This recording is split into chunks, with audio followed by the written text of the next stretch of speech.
Ceci est un livre audio autogénéré par Google. L'Europe et le monde. Collection internationale.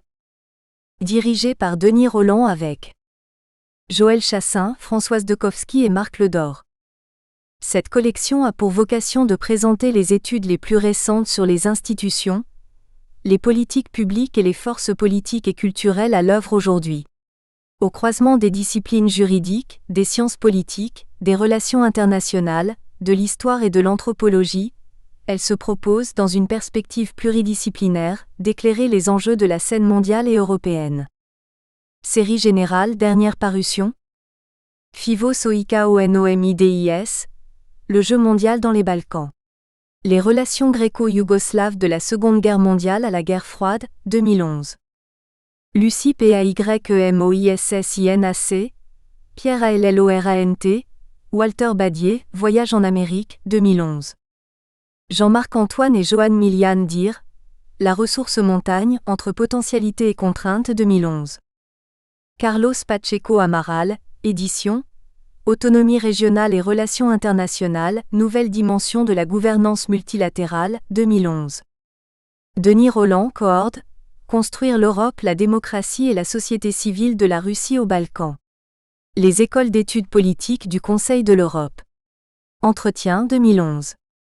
Aurélien Liorca, La France face à la cocaïne. Dispositifs et actions extérieures, 2010. Guillaume Brognon, Géopolitique de l'Arctique nord-américain, enjeux et pouvoirs, 2011.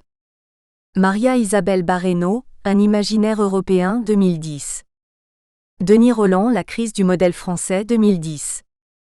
Alicia BRUNLEONARD, Constance de PANNES de BECHILLON, Albert Brun, Un reporter insaisissable. Du Cuba libre d'Hemingway à la capture de Klaus Barbie. 40 ans d'AFP, 2010. Erwan Sommerer et Jean Zagagnari Coude, L'obscurantisme. Forme ancienne et nouvelle d'une notion controversée, 2010. Estelle Poitvin, L'Union européenne et la politique étrangère. Le haut représentant pour la politique étrangère et de sécurité commune, moteur réel ou leadership par procuration, 1999 à 2009, 2010. Günther Hamon, Michael Hartmeier, dire Démocratisation et transformation économique en Europe centrale et orientale, 2010. Prologue. La présente étude tente d'élaborer une approche gnoséologique concernant les concepts de civilisation et de culture, la nature de la civilisation européenne, les fondements et les limites du pluralisme culturel européen et de sa géopolitique, la polysémie du phénomène religieux et de sa relation avec l'acquis du cosmosystème anthropocentrique. Le noyau de ma problématique réside dans l'idée que la particularité et au-delà, l'identité de l'Europe, sont indissociablement liées à la nature de sa position hégémonique dans le devenir évolutif en général de l'humanité. En effet, c'est dans l'espace géopolitique européen que s'est construit pour la première fois dans l'histoire le phénomène des sociétés en liberté, que l'on peut appeler cosmosystème anthropocentrique, tout d'abord sur la base de la petite échelle de la cité, que le monde hellénique créa et incarna en dernière analyse, et ensuite sous le signe de son extension à la grande échelle que concentre l'État-nation. C'est à partir du monde européen hellénique et de nos jours, de l'ensemble du monde européen que le cosmosystème anthropocentrique a été diffusé résolument à l'ensemble de la planète. L'harmonisation du monde planétaire avec l'acquis anthropocentrique a privé l'Europe de son unicité, que traduisait l'opposition entre despotisme afro-asiatique et anthropocentrisme, hellénique ou européen, ce qui a compliqué la question de son identification identitaire face à l'autre. Mais cela n'a pas mené, comme on le croit, à supprimer sa particularité. Désormais, la particularité européenne est liée, d'une part, au poids de l'histoire, à son parcours historique propre et à son acquis anthropocentrique, et d'autre part, aux manifestations de ses dimensions culturelles dans la vie actuelle. Je pense aux phénomènes politiques de l'Union européenne ainsi qu'aux éléments plus particuliers, la liberté, les droits, les valeurs, les paramètres institutionnels, la prospérité, etc., sur lesquels les sociétés européennes fondent leur substance. C'est précisément cette particularité qui définit l'acquis européen, et explique du même coup son attractivité pour les autres. Cependant, cette position de l'Europe et en particulier de l'Union européenne dans le cosmosystème anthropocentrique planétaire ne doit pas nous inciter à croire, comme le fait la pensée moderne, que l'Europe, l'Occident dans son ensemble, traverse le stade ultime de l'achèvement anthropocentrique. Au contraire, l'hypothèse de travail que j'avance se focalise sur le fait que la primauté de l'avant-garde européenne contemporaine et plus généralement occidentale s'oppose nettement, certes, au reste de l'humanité qui à présent traverse à peine le stade de la transition du despotisme à l'anthropocentrisme accent circonflexe, mais que par rapport au précédent anthropocentrique grec dont elle émane et dont elle est le prolongement, elle ne prime que pour ce qui est de la transition de la petite à la grande échelle cosmosystémique. En effet, le cosmosystème hellénique a à faire valoir un parcours anthropocentrique achevé, depuis la période statocentrique primaire jusqu'à l'œcuménée post-statocentrique finale, alors que l'avant-garde anthropocentrique moderne, dans laquelle j'englobe le dit Occident et le monde de l'Europe, de l'Ouest et en partie de l'Est, a à peine achevé la phase de sa construction proto-anthropocentrique et travaille au développement géopolitique du cosmosystème anthropocentrique à grande échelle sur l'ensemble de la planète. La prise de conscience de ce fait invite l'Europe à focaliser primordialement son intérêt sur la reconstitution de sa gnoséologie, et pour ce qui est de la pensée dite moderne, à réexaminer la manière dont elle conçoit le passé et en particulier les concepts qui s'inscrivent dans son acquis. La liberté, l'égalité, la démocratie, la représentation, le système économique, l'État, etc. Il s'agit d'élaborer une gnoséologie globale, à laquelle elle va soumettre son cas au lieu de projeter son paradigme comme cadre gnoséologique universel et comme modèle anthropocentrique unique. Cette entreprise lui permettra, en dernière analyse, d'acquérir la conscience de soi nécessaire et au-delà, de conserver sa place dans l'avant-garde du devenir anthropocentrique planétaire. Pour elle, c'est un choix de première priorité que d'élaborer un modèle polythéien, faisant évoluer le modèle ethno-statocentrique formel, qui lui permettra, d'une part, de capitaliser politiquement son poids en général dans le cadre du devenir cosmosystémique contemporain et d'autre part, de conserver son attractivité, c'est-à-dire sa place dans l'avant-garde du monde anthropocentrique. C'est précisément à cet enjeu que tente de répondre cet ouvrage, sans ressasser les stéréotypes qui dominent dans la pensée européenne. Enjeu qui annonce en fait le dépassement des idées des Lumières, dans la mesure où non seulement elles ont achevé leur mission, mais où elles sont devenues un frein conservateur qui entrave l'évolution. L'annonce du projet nouveau des Lumières est la conclusion qui permettra dorénavant l'harmonisation du monde moderne avec le futur qui se profile. Première partie, de la civilisation et de l'identité européenne. Chapitre 1. Culture et civilisation, images et représentation des concepts 1. L'identité est un concept inhérent à l'acquis culturel vécu par les êtres humains, qui sont constitués en termes de liberté.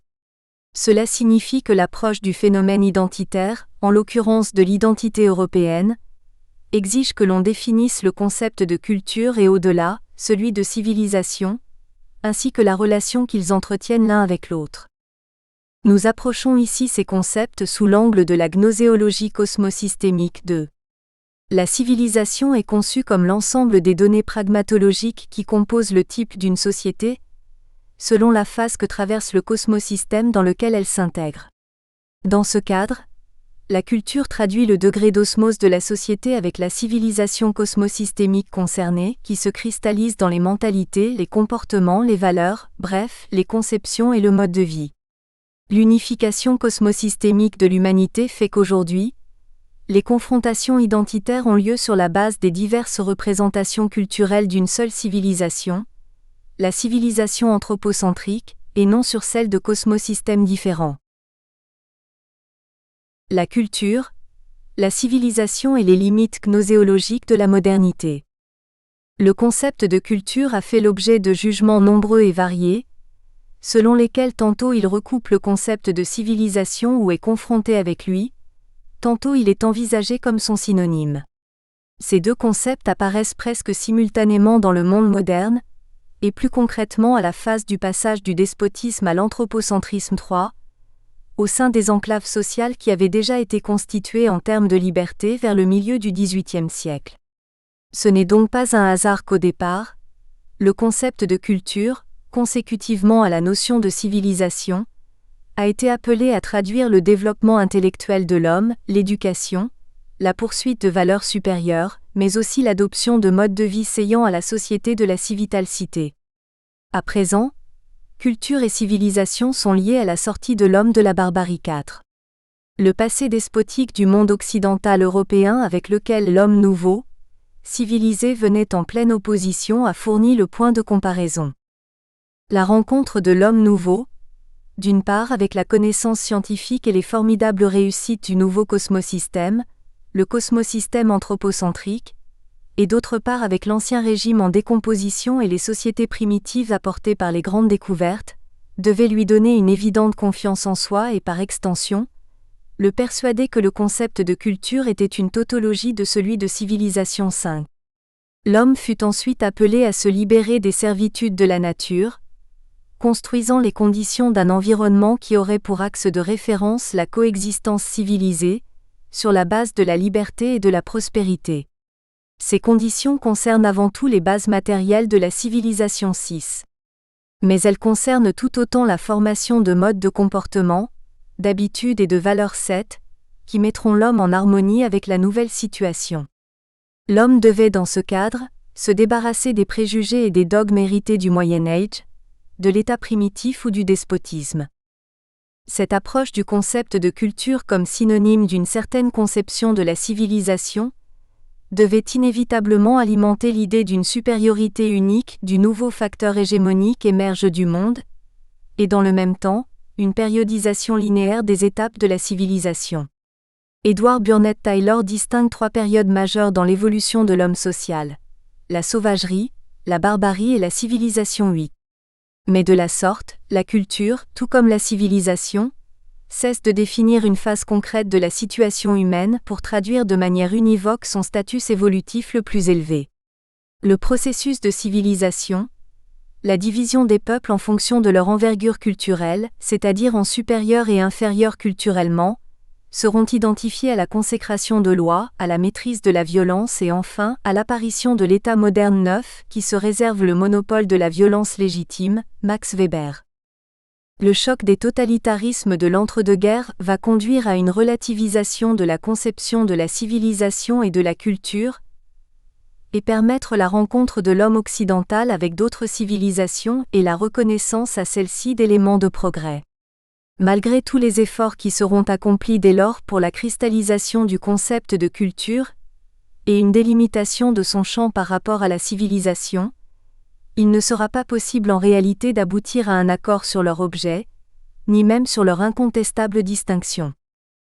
Cependant, une première définition de la culture pourrait englober aussi bien les réalisations qui concernent le développement intellectuel et esthétique, les arts, etc., de l'homme social, que l'ensemble de ses comportements ou mentalités et valeurs, les coutumes, les habitudes, les croyances, la manière de concevoir le droit, le travail, la relation politique et sociale, la conduite morale, le genre de vécu religieux, etc. Ces expressions de la vie, que les marxistes devaient intégrer à la catégorie de la superstructure, R.M. McIver va les opposer aux créations de la civilisation matérielle, dans lesquelles il englobe les infrastructures de l'organisation sociale, la technique et la technologie. 10. Parmi ces dernières occupent une place capitale les villes, la division du travail social, la haute complexité du fait socio-économique et politique, et enfin l'État. Sur la base des caractéristiques de la civilisation se développent des règles, des comportements, des mentalités, des valeurs qui façonnent le mode de vie d'une société et composent l'image de la culture. Celle-ci peut alors, en l'occurrence, être appréhendée comme une catégorie plus large que la civilisation. Cette conception de la relation entre culture et civilisation s'accorde avec la base étiologique dont dépend, selon la modernité, leur cause efficiente. Le genre et le niveau de civilisation que vit une société ou une époque découlent de certains paramètres culturels qui, pour une raison donnée, dominent à un certain moment. Mais il ne résulte de ce raisonnement ni leur base étiologique, ni la cause d'une priorité ou d'une autre sur laquelle se concentre la marque culturelle de chaque civilisation. Les efforts déployés par certains penseurs attachent toute leur attention aux points visibles qui composent les manifestations culturelles extérieures d'une probable différenciation, mais ne vont pas au fond de la question. La remarque, par exemple, que l'époque romaine contient comme trait distinctif le droit n'apporte pas de réponse convaincante à la question de la cause efficiente ni du caractère de la civilisation romaine.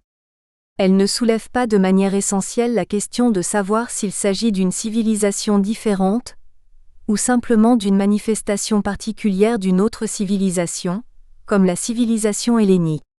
Dans son livre A Study of History, 1834 à 1961, Arnold Toynbee distingue 26 civilisations différentes et s'interroge sur les conditions de leur genèse et de leur destruction.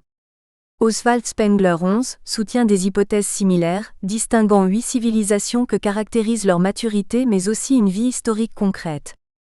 La définition des civilisations selon le critère des traits culturels extérieurs par les penseurs de la modernité est manifeste dans 2 cas exemplaires. Le premier est celui de Spengler, qui estime que l'Occident a déjà passé le stade de la maturité et même plus est entré dans la phase de son étiolement naturel, alors que, comme nous le constaterons plus tard, ce monde et par extension, l'époque moderne ont à peine commencé leur processus anthropocentrique. L'autre cas est celui plus caractéristique, de Samuel Huntington 12, qui considère la religion comme cause efficiente de la civilisation et par conséquent de la culture. C'est elle qui définit le genre de la société, sa familiarité avec les bases matérielles de la vie humaine, les libertés, et enfin la démocratie. Ces approches, indépendamment de leurs différences, convergent dans leurs composantes fondamentales. Elles tendent toutes à justifier la supériorité de l'Occident, c'est-à-dire sa supériorité culturelle par rapport aux civilisations aussi bien passées que modernes. À l'appui de cet argument, la modernité invoque des notions telles que la complexité 13, ou la division du travail social 14, ainsi que le dogme de la supériorité de la liberté des modernes sur la liberté des anciens 15. Or, il est manifeste que ces arguments se focalisent essentiellement sur le souci qu'elle a de dépasser certains obstacles fondamentaux, liés à la dite antiquité grecque. Mais elle oublie que des notions comme la complexité ou la division du travail ne dépendent pas de l'indice de difficulté que présentent les questions à envisager, ou du degré de complexité des sociétés. Ces 2 paramètres sont directement liés au niveau de développement des sociétés d'une époque. Par exemple, les sociétés contemporaines sont plus complexes que celles du XIXe siècle, mais aujourd'hui, leurs membres ont une immixtion plus directe dans la gestion de leurs affaires. De même, la division du travail, dans la mesure où elle n'est pas simplement liée à la nécessaire spécialisation dans le cadre du devenir social, le médecin, l'ingénieur, l'avocat, etc., mais fait partie de la constitution de la hiérarchisation sociale qu'entraîne la relation entre système et société coupée de la propriété ou du pouvoir, et la preuve d'un acquis de civilisation primaire. L'exemple de la cité-État hellénique prouve que la division du travail dans l'économie et la politique est un trait caractéristique des systèmes prédémocratiques et non de la démocratie. Dans la démocratie, le citoyen est libéré de la dépendance du travail et la notion de hiérarchie structurée et par extension, de pouvoir politique disparaît. Dans la démocratie, le système politique appartient au corps de la société des citoyens politiquement constitués, le démo, et non à l'État-système, ni par conséquent aux spécialistes 16. L'optique de la liberté est la même. L'opposition entre liberté individuelle, la liberté des modernes, et liberté politique, la liberté des anciens, contient au moins une erreur logique. La liberté individuelle peut exister en soi, comme qualité humaine. Mais la liberté politique, pour exister, présuppose le concours cumulé en l'homme des 2 autres libertés, individuelle et sociale. En ce cas, l'opposition se situe entre la liberté simplement individuelle, celle des modernes, et la liberté globale, c'est-à-dire cumulativement individuelle, sociale et politique, celle des anciens. Cette opposition dissimule en fait le produit de 2 stades différents de civilisation. Car la sphère culturelle est dans ce cadre, les comportements, les mentalités, les valeurs, les mœurs, l'appréhension des institutions sont une chose quand domine la liberté individuelle univoque, et ils en sont une autre quand la mesure de la situation de l'homme dans la société est la liberté globale. Ces remarques révèlent le déficit gnoséologique de l'argument de la conceptualisation de la culture, et de la constitution de sa relation avec la civilisation. Mais elle laisse aussi apparaître sa finalité idéologique. Cette finalité dissimule le projet politique du facteur euro-atlantique de compenser le bipolarisme qu'a suscité la division socio-économique et politique du monde, l'opposition entre libéralisme et socialisme réel, par la définition du cosmosystème planétaire en sphère culturelle, de sorte à forger les conditions de son leadership à l'époque nouvelle. En ce sens, la religion devait être mobilisée et a été mise en avant non pas comme représentation de l'état réel de civilisation d'un peuple ou d'un ensemble de peuples, mais comme la cause efficiente de la civilisation. C'est pourquoi aussi le paramètre de la religion a été appelé à définir le caractère tant de l'adversaire qui, en l'occurrence, est évalué comme inférieur, que de l'espace propre, c'est-à-dire l'Occident 17. Cependant, la représentation de l'Occident à travers le prisme de la religion est en contradiction avec sa nature même. L'Occident a été au cours de l'histoire une définition géographique traduisant le processus occidental du monde hellénique, romain puis byzantin. On est revenu de nos jours à cette notion pour définir l'espace géographique où régnait le Moyen-Âge féodal, et qui, à partir d'un certain moment, a pris une trajectoire anthropocentrique. Le dilemme est donc de savoir si la position d'avant-garde que revendique l'Occident remonte à ses origines féodales et aux représentations culturelles correspondantes, ou doit être attribuée aux raisons qui ont provoqué la sortie de l'Europe du Moyen-Âge. En fait, le recours au concept de Moyen-Âge renvoie à une déviation par rapport au cours de civilisation dans lequel s'était engagé l'Occident, et auquel il est revenu manifestement avec la Renaissance. De même, les phénomènes culturels qui semblent composer les stéréotypes et les réticences des espaces non occidentaux au changement sont ceux qu'a rencontrés l'Occident lui-même à la phase de sa sortie du Moyen-Âge. La conception despotique de la religion est l'un d'entre eux. Qu'est-ce donc qui a fait que l'Occident a accédé plutôt à la civilisation? Et quelle est la nature de la civilisation qu'il représente, et qui prouve sa supériorité? Manifestement, ce n'est pas sa géographie qui s'est installée dans l'imaginaire de l'homme moderne comme cause efficiente de civilisation. Le cas le plus caractéristique de cette conception est apparemment celui de la Méditerranée. On l'invoque en fait pour rejeter dans l'ombre les différenciations cosmo-historiques qu'a connues la région dans le passé 18. La Méditerranée n'est pas plus que les autres régions de la planète, une cause productrice de civilisation. La motivation de la civilisation remonte à des causes différentes, indépendantes de la focalisation géographique. Dans la Méditerranée comme en Occident, furent produites différentes espèces de civilisations au sens cosmosystémique du terme. Ces quelques observations mettent en évidence les difficultés qu'a la modernité à constituer une gnoséologie globale concernant le phénomène social, qui serait en même temps capable de soumettre à l'épreuve critique ou d'interpréter et classifier ces diverses manifestations. D'où aussi l'insistance sur la classification linéaire du fait culturel, l'idée que la culture est un concept plus général que la civilisation, son érection en cause efficiente de la situation humaine et enfin l'approche niveleuse du devenir historique. Nous tenterons de montrer dans les lignes qui suivent que chaque société a sa propre culture, en fonction de son parcours historique et des conditions de vie de l'époque à laquelle elle appartient. Cependant, la particularité du culturel est classée comme une émanation de la civilisation à laquelle participe la société en question, dont les fondements sont définis par le cosmosystème concerné. La culture et la civilisation dans la gnoséologie cosmosystémique. Dans la lignée de cette introduction méthodologique, nous définissons la culture comme l'ensemble des éléments qui composent la conception de la vie, qui reflètent le vécu quotidien ou relèvent de l'héritage du passé. Par conséquent, la culture est une synthèse des représentations de la réalité et des représentations que porte en lui l'homme social en raison de sa présence dans l'histoire. En ce sens, on peut parler de culture au pluriel dans le cadre de la même civilisation. D'un autre côté, la civilisation traduit le cadre général dans lequel sont représentées les différenciations culturelles et en cela, constitue la base pragmatologique du fait social. La civilisation est donc l'arrière-fond qui dicte en principe les manifestations extérieures, le genre de besoin, les comportements, le mode et le contenu de la pensée et de l'action, la langue de l'homme social.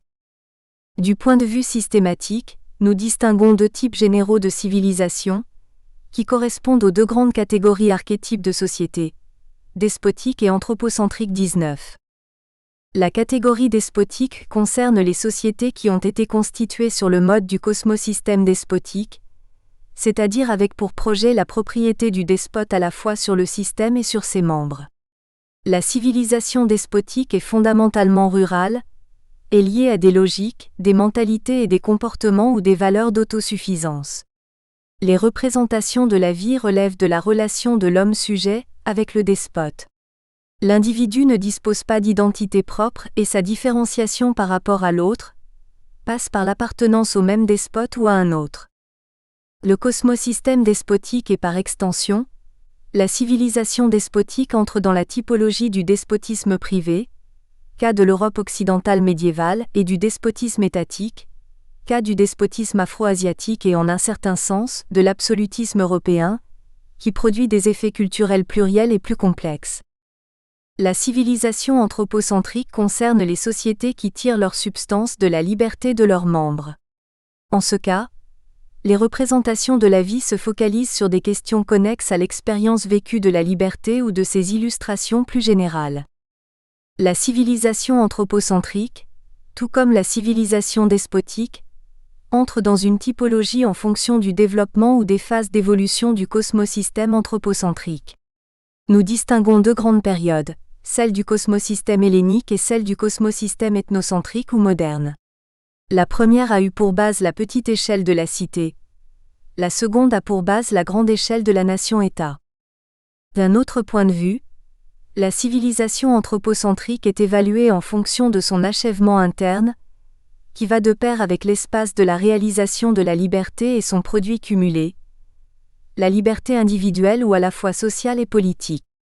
Quand l'espace de réalisation de la liberté est l'État, l'individu au-delà de celui-ci est vu, dans les relations interétatiques, comme étranger, et la liberté et les droits attachés à la qualité de citoyen ne lui sont pas reconnus.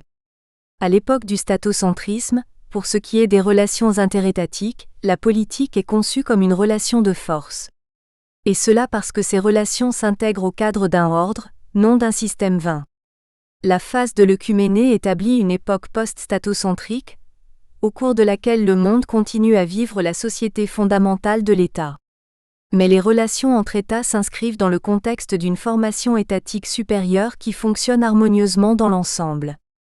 Il s'agit de la cosmopolis œcuménique, qui annonce la reconstitution du cosmosystème anthropocentrique, ou d'une partie importante de celui-ci dans une cité-État. En réalité, le système de ce cosmo-État, ou cosmopoliteia, traduit la synthèse politique du territoire global sur la base des diverses cités-États et du système politique. Nous espérons que vous avez apprécié cet aperçu. Pour continuer à écouter ce livre audio sur Google Play Livres, utilisez le lien dans la description de la vidéo.